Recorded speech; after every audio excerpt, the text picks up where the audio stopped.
Hello বন্ধুরা, welcome back to my channel Sangeeta space. আশা করি সবাই ভালো আছেন। আজকে বাটা মাছ, ফুলকপি আর সর্ষে বাটা দিয়ে একটি অন্যরকম ও দুর্দান্ত স্বাদের রেসিপি তৈরি করব। সম্পূর্ণ ভিডিওটা দেখার অনুরোধ রইল। চলুন এবার রেসিপিটা শুরু করা যাক। এখানে 300 গ্রাম বাটা মাছ কেটে ধুয়ে পরিষ্কার করে নিয়েছি। অল্প হলুদ গুঁড়ো ও নুন দিয়ে মাছগুলোকে ম্যারিনেট করে নিয়েছি। বন্ধুরা, আমাকে সাপোর্ট করার জন্য আমার চ্যানেলটাকে সাবস্ক্রাইব করে পাশে থাকা বেল বাটনটা ক্লিক করে দেবেন, যাতে সবার আগে নোটিফিকেশনটা পেয়ে যান। কড়াইতে প্রয়োজন মতো সর্ষের তেল দিয়ে দিয়েছি। এবারে ম্যারিনেট করা মাছগুলো একে একে তেলের মধ্যে দিয়ে দিলাম। মিডিয়াম ফ্লেমে মাছগুলোকে গোল্ডেন করে ভেজে নেব। এক পিঠ হয়ে গেছে, এবার উল্টে দিচ্ছি।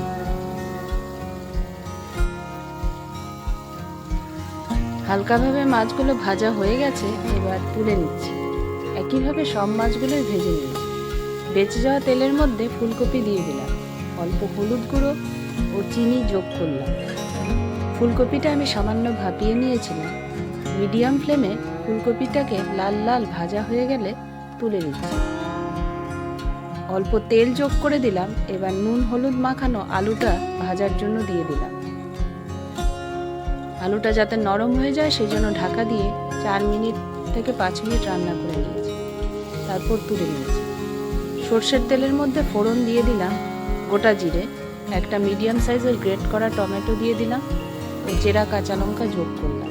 কাঁচা গন্ধ চলে যাওয়া পর্যন্ত ভেজে নিয়েছি। এবার দিয়ে দিলাম হলুদ গুঁড়ো, ধনে গুঁড়ো, জিরের গুঁড়ো। ঝালের জন্য যোগ করব লঙ্কার গুঁড়ো। স্বাদ মতো নুন দিয়ে দিলাম। অল্প জল দিয়ে মশলাটাকে ভালো করে কষিয়ে নেব।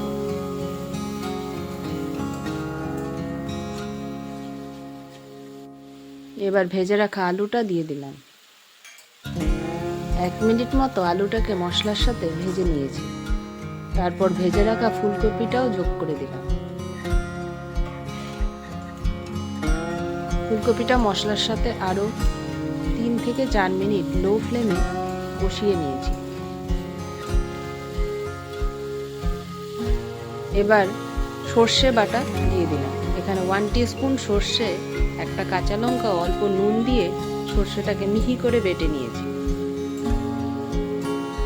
মিডিয়াম ফ্লেমে অনবরত নেড়েচেড়ে সর্ষেটাকে তরকারির সাথে ভেজে নিয়েছি। অল্প চিনি যোগ করে দিলাম। সর্ষে দেওয়ার ফলে বেশিক্ষণ আর ভাজা যাবে না, তাই আমি প্রয়োজন মতো গরম জল যোগ করে দিলাম। এবার ভেজে রাখা বাটা মাছগুলো দিয়ে দিলাম। বাটা মাছটাকে গ্রেভির সাথে আরও 4 থেকে 5 মিনিট রান্না করে নিয়েছি। তৈরি হয়ে গেল এই দুর্দান্ত স্বাদের ফুলকপি, সর্ষে ও বাটা মাছ দিয়ে রেসিপি। ভিডিওটা ভালো লেগে থাকলে লাইক, শেয়ার, কমেন্ট করবেন। আজকে আসি, টাটা।